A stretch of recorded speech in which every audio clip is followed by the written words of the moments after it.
চাওক মই ইতিমধ্যে কৈছোঁৱে যে কেন্দ্ৰীয় চৰকাৰ আৰু ৰাজ্য চৰকাৰৰ ক্লিয়াৰ কাট গাইডলাইনছ আছে ই ৰিক্সাৰ ওপৰত। তো কথা হ'ল কি যে ই ৰিক্সাসমূহ ৰাষ্ট্ৰীয় ঘাইপথ অৰ্থাৎ নেশ্যনেল হাইৱে আৰু ৰাজ্যিক ঘাইপথ অৰ্থাৎ ষ্টেট হাইৱে চলিব নোৱাৰে। আনকি গাইডলাইনত এনেকুৱাও কিছুমান কথা আছে যে তেওঁলোকে যিবিলাক ঘাইপথ মূল পথ য'ত নেকি যান বাহন চলে তাত তেওঁলোকে চলিব নোৱাৰে। তেওঁলোকে কেৱল লাষ্ট মাইল কানেক্টিভিটি যিটো কয়, য'ৰ পৰা নেকি গাড়ী মটৰ নাযায় তাৰ পৰা তেওঁলোকে পেচেঞ্জাৰখিনি লৈ যাব লাগে নিয়মমতে।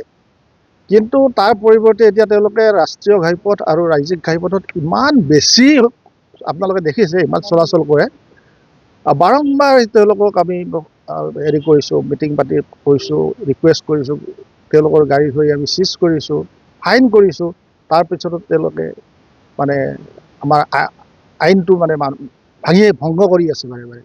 আৰু সেইকাৰণে এতিয়া আমি কৰিছোঁ কি যে তেওঁলোকৰ গাড়ীসমূহ আমি জব্দ কৰিছোঁ, প্লাছ তেওঁলোকক আমি পুলিচক চমজাই দিছোঁ। য'ত নেকি BNSSৰ 163 ধাৰা এটা ইম্প'জ হৈ আছে ইয়াতে। গতিকে সেইমতে পুলিচে কাম কৰিব নিশ্চয়। এই ইছ্যুটো কিন্তু বিধানসভা পৰ্যন্ত আছে।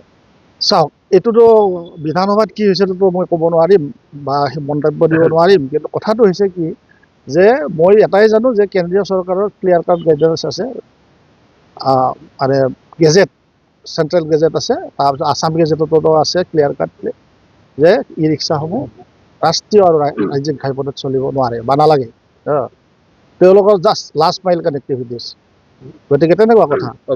গতিকে এই নিয়ম নীতিখিনি মানি চলিলে তেওঁলোকৰ কাৰণে ভাল, আমাৰ কাৰণে ভাল, ৰাজ্যৰ কাৰণে ভাল। এতিয়াতো এনেকুৱা হৈ গৈছে যে ই ৰিক্সাৰ উৎপাতত যাবই নোৱাৰিম ক'তো, আপোনালোকে জানে।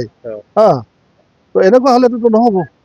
সেইকাৰণে এতিয়া আমি আজি কৰিছোঁ কি যে ই ৰিক্সা জব্দ কৰাৰ লগতে ই ৰিক্সাৰ চালকখিনিক আমি ইয়াত পুলিচক চমজাই দিছোঁ। পুলিচে BNSSৰ 163 ধাৰা মতে যিটো হয় সেইমতে কৰিব। আজি 12, কালি হয়তো 20 হ'ব পাৰে। আজি 12, কালি 20, পৰহি 30 হৈ থাকিব। যিমানে তেওঁলোকে ভংগ কৰিব সিমানে আমি কাম কৰি যাম, মানে একশ্যন ল'ম।